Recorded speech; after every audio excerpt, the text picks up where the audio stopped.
오늘 본문을 통해서 길어올린 영적인 교훈 세 가지를 함께 나누고 싶습니다. 첫 번째는 가정은 하나님의 구원의 기본 단위라는 사실입니다. 가정은 하나님의 구원의 기본 단위입니다.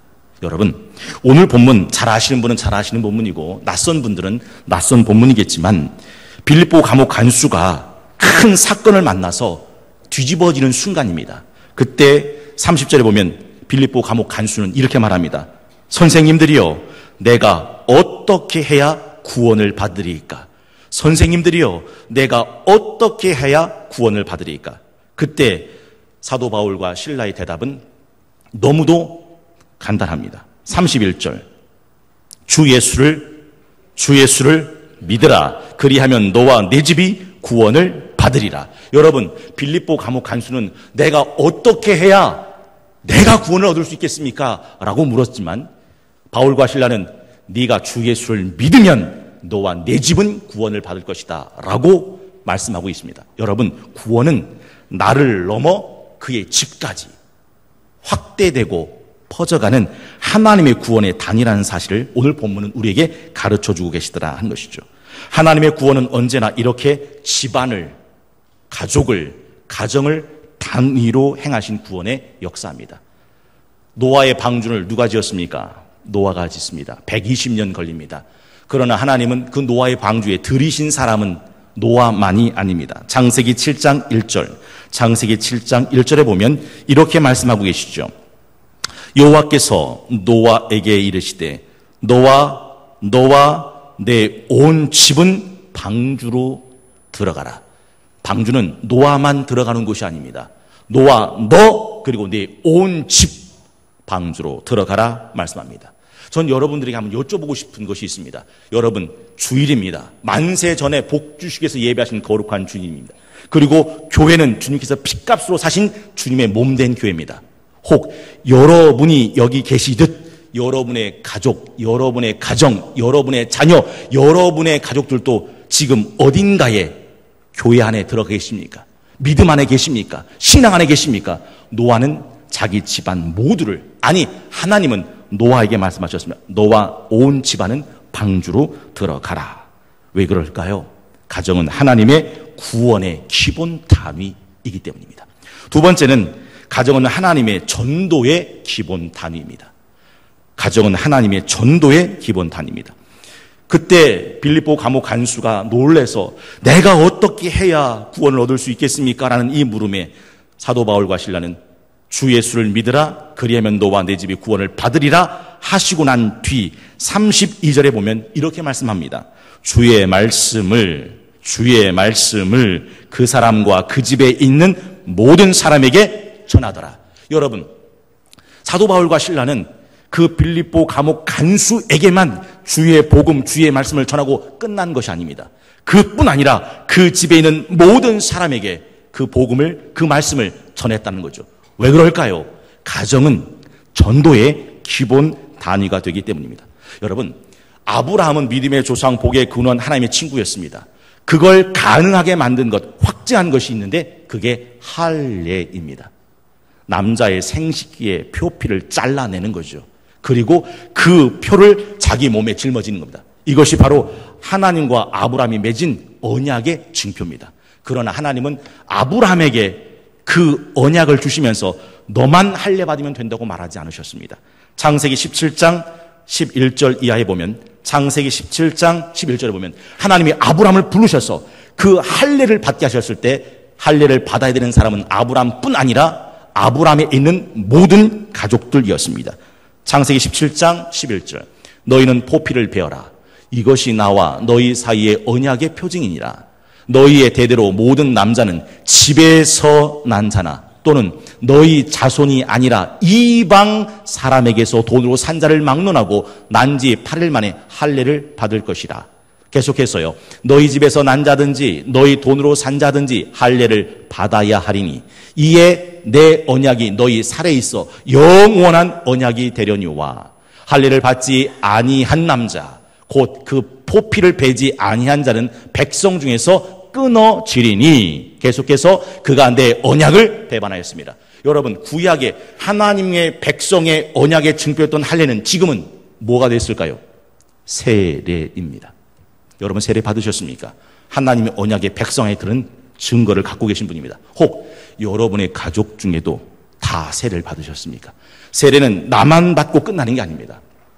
나 외에 나에 있는 모든 가족들이 다 받아야 하나님의 언약 안에 들어있는 증거가 된다라고 말씀하고 계십니다. 왜요?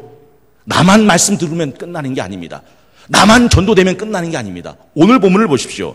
빌립보 감옥 간수에게 그 복음을 전할 때 그뿐 아니라 그 집안에 있는 모든 사람들에게 전했다고 했습니다. 전도. 가정은 하나님의 전도의 단위가 되기 때문입니다.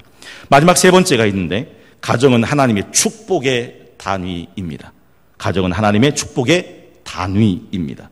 여러분, 오늘 본문 34절에 보면 이렇게 말씀하고 있지 않습니까? 33절과 34절을 우리 다 함께 한 목소리 합독하겠습니다. 시작. 그 밤 그 시각에 간수가 그들을 데려다가 그 맞은 자리를 씻어주고 자기와 그 온 가족이 다 세례를 받은 후 그들을 데리고 자기 집에 올라가서 음식을 차려주고 그와 온 집안이 하나님을 믿음으로 크게 기뻐하니라. 그렇습니다. 이 복음의 기쁨이 빌립보 감옥 간수를 뛰어넘어 온 집안에 가득 넘쳐났다 하는 것이죠. 빌립보 감옥 간수의 집안에 믿음으로 큰 기쁨이 충만해져 있는 모습입니다. 여러분, 신명기 12장 7절에 보면 하나님께서 그 가정을 이렇게 축복하시는 장면이 나옵니다. 신명기 12장 7절 말씀 제가 읽어드리겠습니다. 거기 곧 너희의 하나님 여호와 앞에서 먹고 너희의 하나님 여호와께서 너희 손으로 수고한 일에 복 주심으로 말미암아 너희와 너희 가족이 즐거워할지니라. 하나님의 말씀입니다. 하나님께서 그 사람뿐 아니라 그 사람과 함께 먹는 가족이 온전하게 기뻐하라고 말씀하고 있습니다. 왜요? 가정은 하나님의 축복의 기본 단위이기 때문에 그렇습니다. 예수께서 어느 집에 들어가든지 제일 먼저 해야 할 일을 말씀하셨습니다. 혹 그게 무엇인지 여러분은 알고 계십니까? 어느 집에 들어가든지 그 집을 위해서 평안을 빌어라. 마태복음 10장 12절, 마태복음 10장 12절 또 그 집에 들어가면서 평안하기를 빌라. 그 집에 들어가면서 평안하기를 빌라. 저는 신방을 자주 다니죠. 제가 신방 다녀서 그 가정을 위해서 기도할 때 한 번도 빼놓지 않고 기도하는 기도의 제목이 저겁니다. 어느 집에 들어가든지 주의 이름으로 자는 곳마다 주의 평강을 빌라 말씀하신 주님, 세상이 알지도 세상이 줄 수도 없는 주님이 주시겠다고 하던 주의 평강을 이 가정 가운데 주옵소서. 왜요? 그 집은 하나님 앞에서 축복받아야 될 집이기 때문입니다. 가정은 하나님의 축복의 단위입니다. 여러분, 오베데돔 기억하십니까? 법궤를 짊어지고 하다가 웃사라는 사람이 법궤를 잘못 만져가지고서 그 자리에서 죽지요. 다윗도 그것 때문에 야 이거 법궤 못 갖고 가겠다 하고서 그 법궤를 내놓은 집이 오벳에돔입니다. 여러분, 다윗마저 포기한 법궤입니다. 그 법궤 옮겨가다가 잘못 만져서 그 자리에서 웃사가 죽었습니다. 그 법궤를 오벳에돔은 순순히 자기 집으로 드립니다. 놀랍죠? 사무엘하 6장 11절, 사무엘하 6장 11절. 여호와의 궤가 가드 사람 오벳에돔의 집에 석 달을 있었는데 여호와께서 오벳에돔과 그의 온 집에 복을 주시니라. 사무엘하 6장 11절 다시 한번 읽어보도록 하겠습니다. 사무엘하 6장 11절. 여호와의 궤가 가드 사람 오벳에돔의 집에 석 달을 있었는데, 함께 읽어요. 시작. 여호와께서 오벳에돔과 그의 온 집에 복을 주시니라. 여러분 기억하십시오. 가정은 하나님이 축복하시는 축복의 기본 단위입니다. 여러분, 시편 128편에 보면 가정의 축복을 이렇게 말씀하고 있지 않습니까? 시편 128편 1절에 3절 말씀을 읽어드립니다. 시편 128편 1절에서 3절입니다. 여호와를 경외하며 그의 길을 걷는 자마다 복이 있도다. 네가 내 손이 수고한 대로 먹을 것이라. 네가 복되고 형통하리로다. 내 집 안방에 있는 내 아내는 결실한 포도나무 같으며 내 식탁에 둘러앉은 자식들은 어린 감람나무 같으리로다. 여러분, 이것이 그 가정을 축복하시는 하나님의 마음이더라 하는 것이죠. 단도직입적으로 여쭤보겠습니다. 여러분의 가정은 어떠십니까? 여러분, 가정이 얼마나 소중한지 아십니까? 하나님에게 있어서 가정은 구원의 기본 단위요. 하나님께 있어서 가정은 전도의 기본 단위요. 하나님께 있어서 가정은 축복의 기본 단위입니다. 여러분의 가정 안녕하십니까? 여러분의 가정 평안하십니까? 저명한 윤리학자 T.B. 마스터는 가정이 되어가는 대로 문명을 포함한 모든 것도 되어간다 라고 하는 굉장히 어려운 말을 했습니다. 쉽게 풀어볼까요? 가정이 건강하면 사회도 건강하고, 사회가 건강하면 국가도 건강하니, 가정이 건강하면 문명 또한 건강하다. 그 뜻이 바로 이 T.B. 메스톤의 이야기입니다. 우리는 소련이 붕괴된 걸 알죠. 많은 사람들은 소련이 붕괴될 때 사회주의, 공산주의 체제의 붕괴라고 말합니다. 그럴 수도 있겠습니다. 그러나 혹시 알고 계십니까? 소련이 붕괴될 때 소련의 이혼율이 85%였다는 걸. 얼마가 되어 놀라시는 겁니까? 이혼율이 85%예요. 10명이 결혼하면 2명, 1명 반 남기고 다 이혼했다 그겁니다.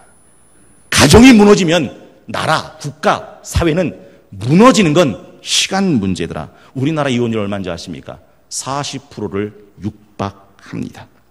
대한민국 가정이 흔들리고 있습니다. 여러분의 자녀는 안녕하십니까? 성경에 보면 모세가 애굽의 바로왕이 신생 남아 수장 정책을 폈죠. 나면 아이들은 다 나일강에 집어 던져 죽이라고는 공개적인 명령을 내립니다. 그때 모세의 어머니 요게벳은 3개월 동안 그를 감추고 기르죠. 그러나 더 이상 기를 수가 없을 때 요게벳은 자신의 아들 모세를 나일강에 띄우기 전에 갈대 상자를 만듭니다. 갈대 상자에 역청을 바르고 나무 진액을 발라서 물이 들어오지 못하도록 만들고 난 뒤에 그 갈대 상자에 모세를 뉘우고 나일강에 띄워보냅니다. 우리가 잘 아는 이야기 아닙니까? 애굽의 바로 왕의 공주가 그 모세의 갈대 상자를 만나게 되고 그 공주는 그 아이를 자신의 양아들로 입양합니다. 여러분, 요게벳은 나일 강물이 모세를 담고 있는 갈대 상자 속으로 들어오지 못하도록 역청을 발랐고 나무 진액을 발라서 모세를 지켰습니다. 여러분의 가정에서 자라고 있는 여러분의 자녀는 세상의 물을 먹고 세상의 물에 빠져 죽어가고 있습니까? 아니면 여전히 주의 교양과 훈계 가운데 하나님을 경외하고 하나님을 믿는 경건한 자녀로 자라가고 있습니까? 얼마나 많은 자녀들이 세상 물에 빠져서 허부적거리는지 모릅니다. 온통 가정들은 이 위기를 만났습니다. 그렇습니다. 가정들이 무너져 가고 있습니다. 자녀들 가출하지 않습니까? 청소년 범죄, 청소년 탈선, 청소년 타락, 얼마나 많은 문제들을 만들어내고 있습니까? 이런 상황에서 우리 교회는 가정사역위원회를 발족하게 된 겁니다. 아마 109년 역사 가운데 우리 성동교회 가정사역위원회 시작은 2010년 올해가 처음일 거라 생각됩니다. 가정사역은 흔들리는 가정을 세우는 일입니다. 굉장히 많은 사역들이 있을 수 있습니다. 부부학교, 아내 행복교실, 결혼예비학교, 부모학교, 아버지학교, 기도학교, 천국준비학교, 행복가정학교, 장애우 부모학교, 행복한 습관 워크샵, 유머스쿨, 패밀리 멘토링 사용 등 여러 가지 가정을 세우는 사역들이 많이 있을 수 있습니다. 그러나 교회에서 이런 가정 사역들을 접목시킬 때 가장 중요한 것 한 가지가 있으니 그것이 바로 가정 사역이 얼마나 중요한지를 알고 이 가정 사역을 잘 감당할 수 있는 훈련된 인재를 양성하는 일이죠. 가정을 향한 하나님의 마음을 가진 가정 사역자가 일어나는 거죠. 여러분, 한 가지는 분명해요. 빌립보 감옥 간수에게 주 예수를 믿으라. 그리하면 너와 내 집이 구원을 받으리라. 이 말을 전할 수 있었던 이유가 있었습니다. 빌립보 감옥 간수는 자신이 지고 있는 이 죄수였던 바울과 실라에게 물었던 겁니다. 선생님들이여, 내가 어떻게 해야 구원을 받으리까? 사실 선생님들이여 라고 표현되어 있는 이 선생님들의 원어는 퀴리오스입니다. 주 예수를 믿으라 했던 그 주, 그것도 퀴리오스입니다. 다시 말해볼까요?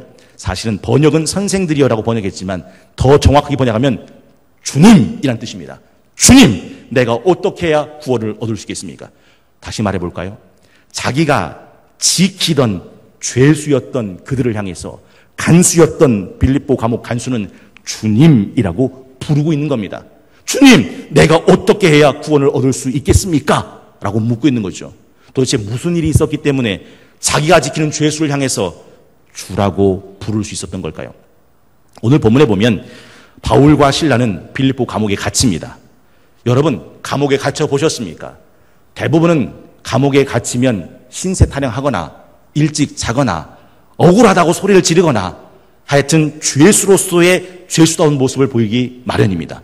그러나 바울과 실라는 전혀 다른 모습이었습니다. 한 장을 넘기시면 16장 25절에 이렇게 말씀합니다. 25절 한 몫으로 읽어보도록 하겠습니다. 시작. 한밤중에 바울과 실라가 기도하고 하나님을 찬송하매 죄수들이 듣더라. 여러분, 바울과 실라가 지금 감옥에 갇혀도 뭐합니까? 기도합니다. 바울과 실라가 감옥에 갇혀도 지금 뭐합니까? 찬송합니다. 그걸 죄수들이 듣고 있습니다. 다른 죄수와 달라요. 이 바울과 실라는 지금 이 옥에 갇혀서 하나님께 기도합니다. 하나님께 찬송합니다. 여러분, 전 여러분에게 한번 여쭤보고 싶습니다. 여러분은 여러분의 집에서 기도하십니까? 여러분은 여러분의 집에서 찬송을 부르십니까? 혹 여러분의 가족들이 여러분이 하는 기도를, 여러분이 부르는 찬송을 들으신 적이 있으십니까? 적어도 한 가지는 분명해요. 바울과 실라는 이 옥중에 부르는 기도와 이 옥중에 부르는 이 찬송을 통해서 사람들에게 감화시킵니다. 여러분, 이게 굉장히 중요한 거예요. 내가 먼저 믿음 생활을 할 때 누가 보더라도 이야, 참 다르다. 내 아내인데 참 다르구나. 아, 교회 다니는 게 이런 거구나. 이야, 내 남편인데 참 다르다. 하나님을 믿고 산다는 게 이런 거구나. 이런 것이 있어야 한다 하는 거죠. 여러분은 어떤 찬송을 좋아하십니까? 항상 여러분의 입술 속에서, 여러분의 가정 속에서 여러분이 부르는 찬송이 여러분의 가정을 꽉 채우실 수 있기를 주의 이름으로 축원합니다. 할렐루야, 우리 가정 사랑과 행복의 안식처. 할렐루야, 우리 가정 주님만 모시고 살아가리. 할렐루야, 우리 가정 사랑과 행복의 안식처. 할렐루야, 우리 가정 주님만 모시고 살아가리. 할렐루야, 우리 가정 사랑과 행복의 안식처. 할렐루야, 우리 가정 주님만 모시고 살아가리. 그리고 또 한 가지가 있어요. 갑자기 26절에 보면 이에 갑자기 큰 지진이 나서 옥토가 움직이고 문이 곧 다 열려서 모든 사람의 매인 것이 다 벗어진지라. 여러분, 어떻게 자기가 지키는 죄수, 한낱 죄수의 신분에 지나지 않았던 이 바울과 실라를 향해서 빌립보 감옥 간수가 주님이라고 불렀는지 아십니까? 그들은 옥에서 기도했고 찬송했습니다. 그리고 기도와 찬송 부를 때 옥문이 열렸고 옥토가 흔들렸고 메었던 모든 쇠사슬이 풀어지는 것을 보았더라 하는 것이죠. 오늘은 6월 26일 열린 찬양예배의 주일, 가정사역위원회 출법을 시작하는 원년에 우리 성동교회 이 풍성한 가족사역이 하나님의 은혜 안에서 잘 일어나게 되어지기를 소망하는 마음으로 함께 말씀을 나눴습니다. 특별히 오늘 7월 생일자들이 있습니다. 오늘 특별히 하반기 장학금 지급자들이 있습니다. 오늘 특별히 2, 4분기 새가족 수료식을 받는 분들이 계십니다. 저는 그분들에게 이렇게 축복해 드리고 싶습니다. 여러분의 가정을 하나님의 구원이, 하나님의 축복이, 하나님의 전도가 시작되는 훌륭한 가정사역자들이 다 되실 수 있기를 주의 이름으로 축원합니다. 여러분, 빌립보 감옥 간수 한 사람으로 인해서 그 집안 전체가 예수 그리스도의 구원에 참여했고 그 말씀을 들었고 그 기쁨에 동참했습니다. 저는 이런 생각해봐요. 먼저 믿은 사람은요, 항상 이 믿음의 선포가 있어야 돼요. 여호수아가 죽을 때 자기 민족들에게 했던 말이 있습니다. 여호수아 24장 15절에 보면 이렇게 말씀하죠. 만일 여호와를 섬기는 것이 너희에게 좋지 않게 보이거든 너희 조상들이 강 저쪽에서 섬기던 신들이든지 또는 너희가 거주한 땅에 있는 아모리 족속의 신들이든지 너희가 섬길 자를 오늘 택하라. 오직 나와 내 집은 여호와를 섬기노라. 한번 따라해 보겠습니다. 오직 나와 내 집은 여호와를 섬기노라. 오늘 이 여호수아의 고백이 저와 여러분들의 믿음의 선포가 되시기를 주의 이름으로 축원합니다. 오직 나와 내 집은 여호와를 섬기겠노라. 여기서부터 시작하는 거죠. 기억하십시오. 가정은 하나님의 구원의 단위입니다. 가정은 하나님의 축복의 단위입니다. 가정은 하나님의 전도의 기본 단위입니다. 성경에 보면 이런 말씀이 있어요. 내 눈이 너를 범죄케 하거든 뽑아버려라. 두 눈 갖고 살다가 지옥에 떨어지는 것보다 한 눈 뽑아버리고 천국에 들어가는 것이 낫다. 내 손이 너를 범죄케 하거든 내 발이 너를 범죄케 하거든 찍어버려라. 두 팔 갖고 살다 두 다리 갖고 살다가 지옥에 떨어지는 것보다 차라리 찍어버리고 천국에 가는 게 낫다. 여러분, 눈은 잃어버릴지언정 팔은 다리는 찍어버릴지언정 절대로 잃어버리면 안 되는 것이 있습니다. 그게 내 집입니다. 내 가족입니다. 차라리 내 눈 뽑는 게 나아요. 차라리 내 팔 자르는 게 나아요. 내 다리 찍어내는 게 낫습니다. 그런데 내 집을 잃어버리면 아무것도 아니에요. 기억하십시오. 하나님이 가정을 구원의 단위로 삼으셨다고요. 하나님은 가정을 축복의 단위로 삼으셨다고요. 하나님은 가정을 전도의 단위로 삼으셨다고요. 내 눈은 잃어버려도 괜찮아요. 내 팔, 내 다리 찍어버려도 괜찮아요. 그런데 내 부모 잃어버리면, 내 가족 잃어버리면, 내 가정 잃어버리면 안 된다 하는 것이죠. 저는 궁금한 게 한 가지 있었는데 그게 뭐냐면 기독교인들은 참 전도를 많이 하는데 천주교 분들은 전도를 하는가 하는 궁금증이 생겼어요. 혹시 천주교 분들도 전도하는 거 보신 적 있으세요? 해요? 여보세요? 해요? 천주교 분들도? 그래요? 기독교만큼 합니까? 제가 알고 있기로는 천주교는 그렇게 전도의 열정이 설마 신부님이 목사님이 여러분들한테 전도하라고 하는 것처럼 신부님이 전도하라고 시킬까? 그런 건 아닌 것 같아요. 그래서 제가 조금 알아봤는데 천주교 사람들은요, 부모가 천주교이면요, 자식은 기본적으로 천주교인이랍니다. 우리 교회 개신교들은요, 부모가 개신교 성도여도 자식은 아닌 자식들이 태반인 거예요. 천주교는 아니랍니다. 세상에 나가서 전도를 강조하지 않는다 하더라도 자기 집안은 전부 천주교 교인을 만든대요. 그러니까 천주교 교인은 시간이 지나면 지날수록 뭐 하는지 아세요? 늘어나요. 우리 개신교는 전도를 외치는데 시간이 지나면 지날수록 줄어요. 왠지 아십니까? 세상에 나가서 전도는 많이 하는지 몰라도 자기 가정, 자기 집안, 자기 자녀는 다 잃어버리고 있기 때문이 그렇더라 하는 것이죠. 사랑하는 성도 교수님 여러분, 가정은 절대 잃어버리면 안 됩니다. 가족은 절대 잃어버리면 안 됩니다. 주 예수를 믿으라. 그리하면 너와 내 집이 구원을 받으리라. 이 은혜가 함께하는 저 여러분들 다 되실 수 있기를 주의 이름으로 축원합니다.